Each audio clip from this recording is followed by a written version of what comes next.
Yeah, I would say probably some of my more favorite memories of the team are like the bus rides because there's eight. Yeah. We've had a 17-hour bus ride was my longest one.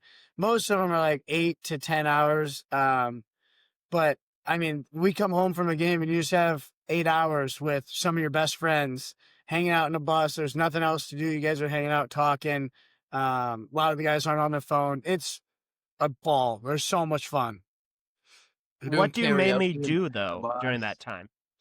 Karaoke in the back of the bus. Yeah, we'll do karaoke. We'll throw on a movie. Euchre. What's the game you guys play? The one where you have to like guess no, who said something. Clash. No, Clash Royale. Yeah. Okay. Yeah, we'll do. Oh, there's so many games, and then food. Food takes out. That's an entertainment in its own. That's arguably the best part. Yeah, getting food is entertainment on its own. Yeah, those are a ton of fun. Who has the craziest out of the three of you? Who has the craziest food take? Food take. I eat cottage cheese and beef every day. I like cottage cheese. There's nothing wrong with cottage cheese. Cottage cheese is great. A lot of people But just beef. weird. Like, yeah, I'll put eggs in it too. Cottage cheese, beef, and hard boiled eggs because I'm big on getting my protein in every day. And a lot of people are like, "Dude, you're skits for eating that." I don't see anything wrong with that at all. But maybe I'm just weird. I don't know. Maybe people don't like cottage cheese. But me and Patty were talking. Go ahead. Sorry, me and Patty were talking about this today. I won't eat yellow cheese. No, I only eat white cheese. Yellow cheese is fake. Any cheese that is yellow is fake. All cheeses come out white naturally, and they're dyed to be yellow. So it makes no sense to eat white or yellow cheese. These guys eat mayo on their hot dogs. All right, and it's fucking spectacular. That's not crazy. I'm gonna relax on that one. That's not crazy. Mayo on a brat? Yeah, and serious? Hot dog. Try it. Hey, good stuff. Maybe you have to try, and then you guys will have to come back on the podcast and report on if you agree or disagree with that. Yeah. I mean, I'm a big mayo, but I like mayo, but I mean, on a brat is kind of crazy. One of my buddies eats mayo on his French fries. I don't know if I can do it. I'm huge on mayo on French fries. Yeah, me too. I'm not gonna lie. For anyone who hasn't tried that, I highly suggest trying mayo on fries. It is so good. It's all right, but it is an odd look. It's definitely the fattest thing I do. Definitely. Which is okay, right? Like, is this a lot of like the discussions? And then you also mentioned karaoke. I know that baseball teams are pretty popular with karaoke. Who's the best singer out of the three of you guys? And do you make everyone sing karaoke, or is it more of just like whoever wants to do it?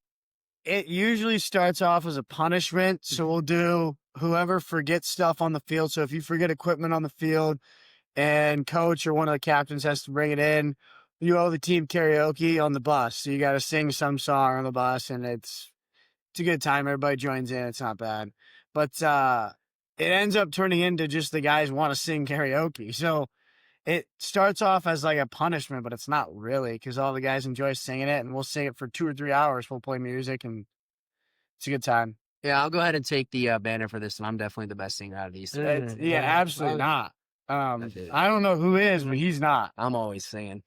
But the best singer on the team is probably Jacob Kluk, number 24. Yeah. He loves to get. Okay. He loves to sing. I like that call. Loves to sing.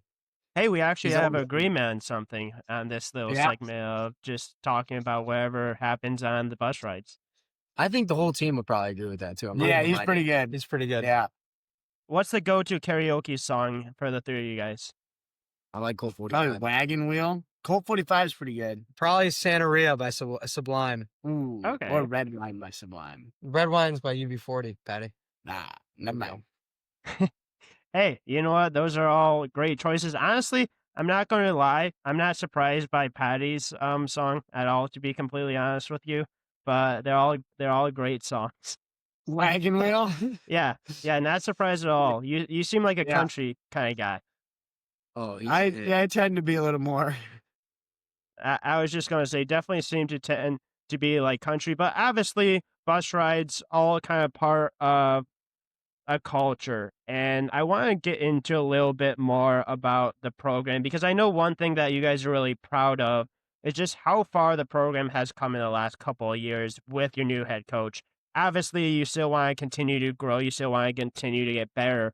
but just talk about like how you guys have been turning around the culture. How's that process been done? How far just it's come in the last couple of years under obviously your new head coach, but since you guys have joined at Elma. Yeah, so I would say, I guess, starting from the first part of my college career with our seniors tearing down the tarps off the fences, and we weren't really known around campus as being a bunch of guys you'd want to hang out with. I mean, it was pretty well communicated that like the men's lacrosse team was a bad group of guys. So that hurt, like, coming in. That hurt your chances of meeting people and hanging out. So that was really a big thing we wanted to change, was the culture and like kind of how the school and the students saw our team. So we started with, there's an award show at the end of the school year every year. And they do like the team with the most volunteer hours is one of the awards. We just kind of made it our goal. We were going to win that every year. We've won it for 3 years in a row now, and there's no team that ever comes close to our. We volunteer almost 2,000 hours every year in the community, so that one's a big way we changed the way that the whole team, kind of the outlook on the team. Yeah. And then I would say the fraternity aspect also helps, because everyone's in the fraternity. You're held to a different standard in the fraternity alone, and so that helps out with the lacrosse team. Just kind of instilling those values of guys knowing that they're held to a higher standard than everyone else, and you gotta be on your shit.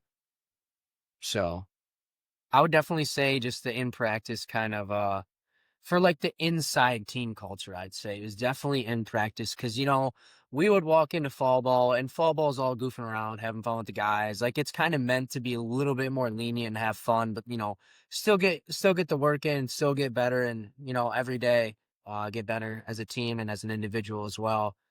But that was definitely a big emphasis, because we kind of went into the year a little bit loose, and we wanted to tighten things up a little bit, and make sure practice wasn't just all fun, and it was more put your head down on the hatches and in practice for sure. Yeah, I mean, I would say something a little different. Like, I think volunteering and all that, I think is really good stuff. But especially with Coach Cam, and he's done an awesome job. But I think it took, when his first year, when we went 1-13 or whatever, we had a really tough year. Turning it around and winning 7 games, going 7-7 the next year, I think a lot of guys are a lot more bought in. Now that we've proved that we can win some games, and we can go out there and hang with teams and play teams close, and play at the same, physicality level that they do, and play, similar styles of lacrosse. And then we got numbers. We got numbers now. We can sub guys in. We got fresh legs. I think a lot of that has to do with it. More than just volunteering and like being together a lot, but going out there and playing the game. I think guys are a lot more bought in. Yeah, because when you're doing better in the season, it makes guys just better all around. In class, out of class, in practice, it's huge. Everything's better when you win.